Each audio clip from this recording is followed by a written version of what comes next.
Hi everybody, and welcome back to my channel. If you're new here, welcome.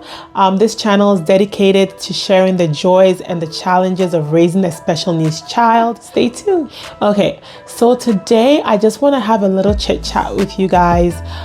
This has been something that I've been through myself, and I feel like it's really important for us to be aware of how we talk to people and how we relate with people. And I feel like this video will touch somebody's heart. Someone is going through this because I went through it, like I said. So one thing that I want to share with you guys is having a special needs child. It's not easy. It's not easy, especially if they're your first child.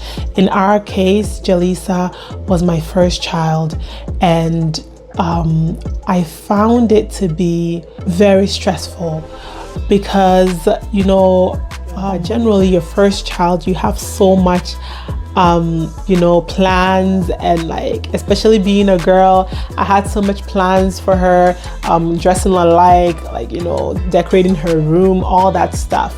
And when I first had her, and having her not being able to respond to those things, having her own agenda in her head and things like that, it was really tough on me, especially not having another one right after her.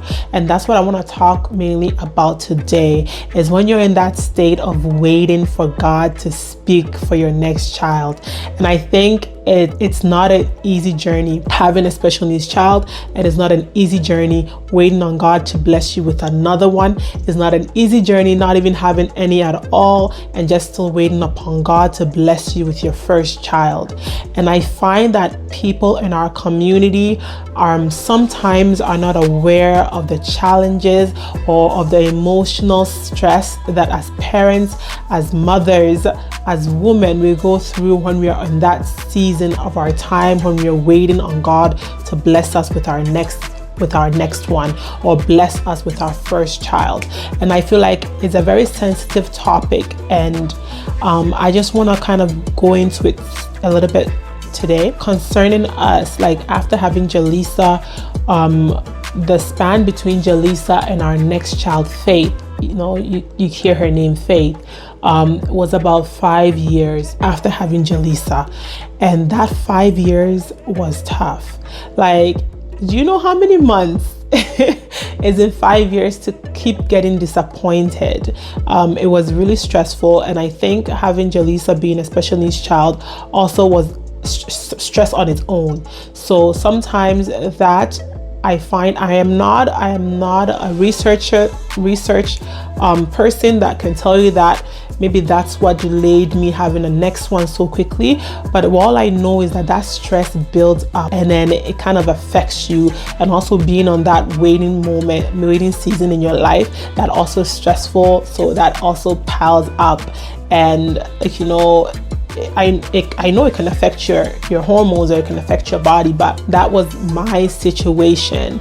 And I find that sometimes, you have people that are able to have more right away. Sometimes maybe they do it back to back, so they are not, they don't even know that their child has special needs, and they're able to just go through it and have back to back, and that helps them. And then you have other people that are not able to have right away, like in my case, in our case. And like the stress, sometimes we'll go out and I'll see other people playing with other kids playing with their siblings, and I know you might be like, oh Sarah, this is nothing. But when you're in that emotional state, that mental state, every little thing kind of takes a toll on you. It takes a toll on your body. Even though, like, my husband will be like, God is the one that gives. Certain times, like, you know God is there, but you kind of get so absorbed in your circumstances that you forget to look up to God instead of looking into your problems. And I think I struggled with that a bit. There was a time in my life that everybody around me was having babies, and as much as I was happy for them, don't get me wrong, as much as I was happy for them, I would still come back home and I'll be like, I'll look at Jaleesa, or sometimes when she's playing by herself, I'll be like, God, when are we gonna have our next one?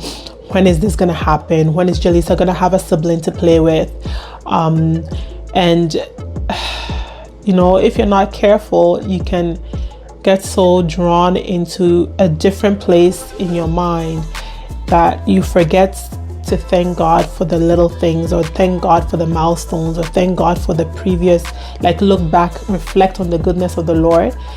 You tend to kind of get really absorbed in your circumstances, in the things that you're going through, that you forget that God is good and that He worked in His time, you know, and His time may not be your time. But one thing that I find sometimes was stressful was when you go outside and people will be like, oh, when is the next one coming? Or somebody will even ask me, how old is Jaleesa? And I'll be so eager to, like, you know, but oh, she's like, you know, she's 4, or like, you know, she's like 3, she's 5, and they'll be like, when is the next one coming? Like jokingly. And I'm like, you know, at that time, obviously you cannot break down to tell people your whole life story about, I'm trying, I've been doing my part, I'm just waiting on God.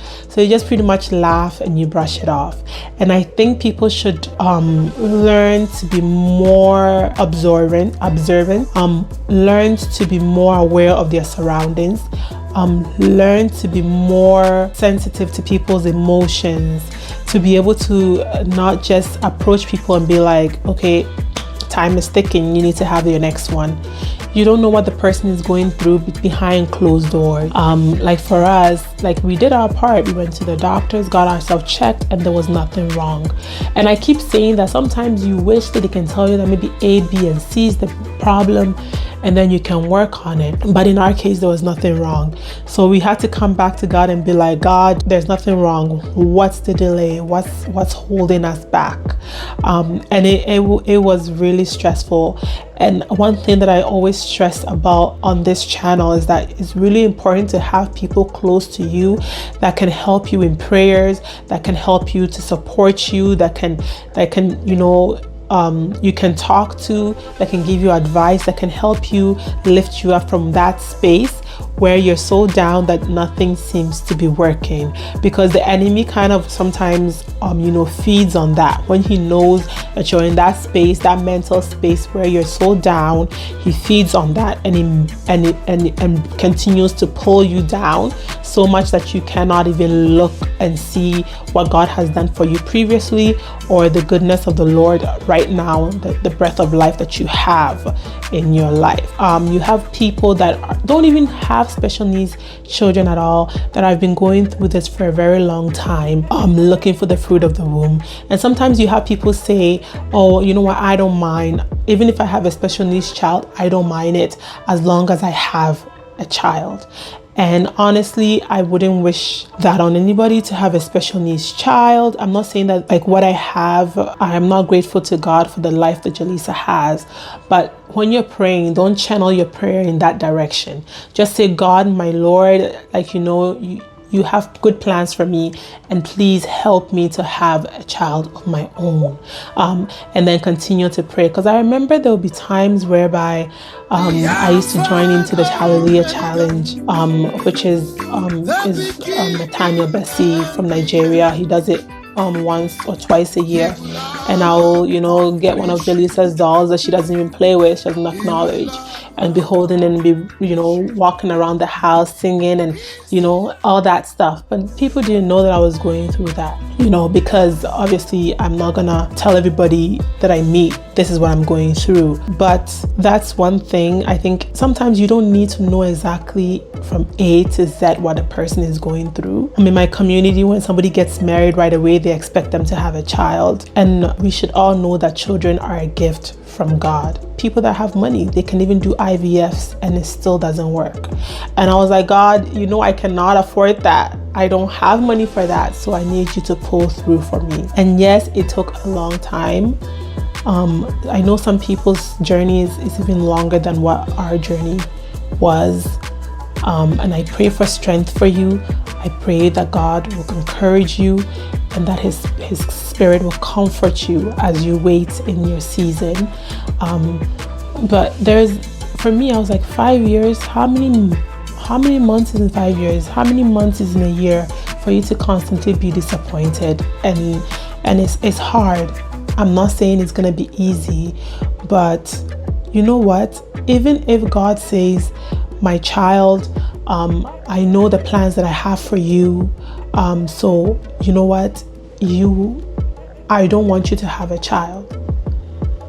It's hard to accept that. It's very hard to accept that.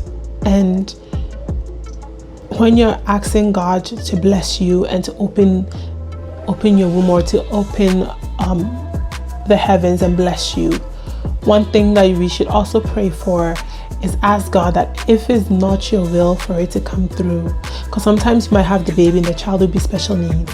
You might have the baby and the child will not survive.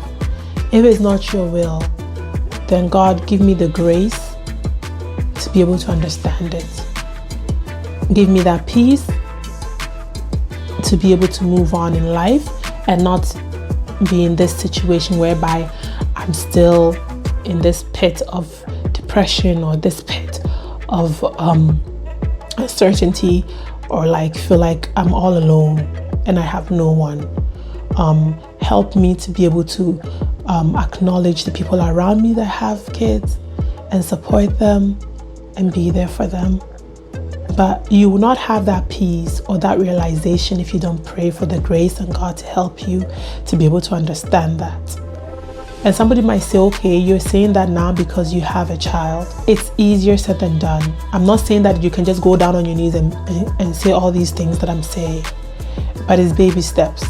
Your God, your Father, Jesus, He knows you more than I do. He knows you more than you know yourself. So if you bring this up to Him and you say, this, Father, this is what I want. Maybe this is your will. If there is anything that, Father, you can, blend or make a way for me, so be it. But if you can't, give me the peace. And if God gives you the peace, you'll be able to, understand and just, live your life full to the fullest.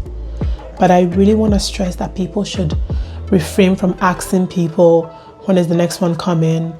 Even sometimes when you're pregnant, you're like, oh, after this one, the next one is coming right away. And it's not that easy, because I'll hear that, I'll come home and I'll be reflecting and be thinking about it. And it sometimes even makes you more depressed, So that's one thing that I want to stress, that we should be, we should look at people. Honestly, if you don't have anything to say when you meet someone, just say, oh, how are you doing? How was your day or whatever? And, just move on. You don't have to go into like the kids zone or, all of that, because people are going through it. Even people that have money are going through it. You can adopt, but having a child of your own is not something that you can completely plan. Some people might say, oh, I planned to have A, B, and C, but God made those plans work. So it comes back to God. If you see somebody that doesn't have a child, does not mean that, unless the person approached you and be like, okay, I don't want to have, and you guys have it like that for you to say all those things. But if the person hasn't approached you, remember that you don't know what you're doing behind closed doors. And I think instead of asking the person, oh, when is the next one coming, the best thing you can do for them is pray. Prayer is the key. If you really love them and if you really want the best for them, go down on your knees and pray for them behind closed doors. And I believe that God will definitely answer your prayer. God will answer and God will meet them where they need to be. God will put them to the spot where they need to be able to conceive. Because it's very stressful. It's a different level of stress. Having a special needs child is a different level of stress. And also not being able to conceive is a different level of stress.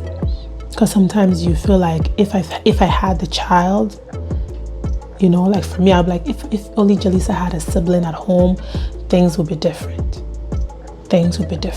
Like I said, pray for that person. Go down on your knees and just ask for a prayer for them. And I'm praying for everybody out there that has a special needs child that is looking for God to bless them with another. You have people that the gap between their first and their second is so big.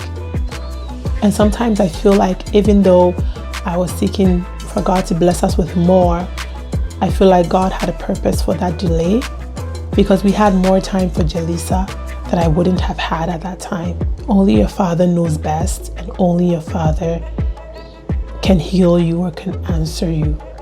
You have people that have miscarriages and you don't know, so every time you meet them and you put that question, I know I'm stressing on this question because it was bothering me so much when I was at my point where I was waiting upon the Lord. It was bothering me so much because people constantly would come up to me and ask me that question. So I just want to bring this video out there. Hopefully it touches somebody. Hopefully it gets you to reflect on the goodness of the Lord. It gets you to go back to your Father and just talk with them again. And it also gets you that maybe you have more kids around you. You don't have that issue of having the delay. Yours is like back to back to back. To be more observant when you see other people, to be more patient, to be slow to speak. And if you don't even have anything that is not concerning, or if you don't have anything that is you can say to them without bringing in that topic, just how are you doing, that's perfectly fine. That's perfectly fine. So thank you so much. Remember to always surround yourself with people that pray, people that have the faith, people that can encourage you, people that can support you, because I wouldn't be here today doing this video if I didn't have that close circle of people who encourage and who were able to pray with me to get me to this point. It's really important. You should also know your word, know your Bible, not just seeking for other people to pray for you, but you should also know your God that you're worshiping, know that relationship that you have with your God. And I know that He's a faithful Father. He will bless you one day and you will have a testimony, just as I have a testimony. Thank you guys so much for watching. God's time is the best. I'm rooting for you. I'm praying for you. And in His time, He'll make all things beautiful. Please don't forget to subscribe, share this video, because you don't know who needs to hear it. So just share it in general, so that somebody will be encouraged to be able to, take it one day at a time. Like, subscribe, and hit on that notification bell so that whenever I upload a new video, you'll be one of the first person to know. Love you guys so much. God bless you.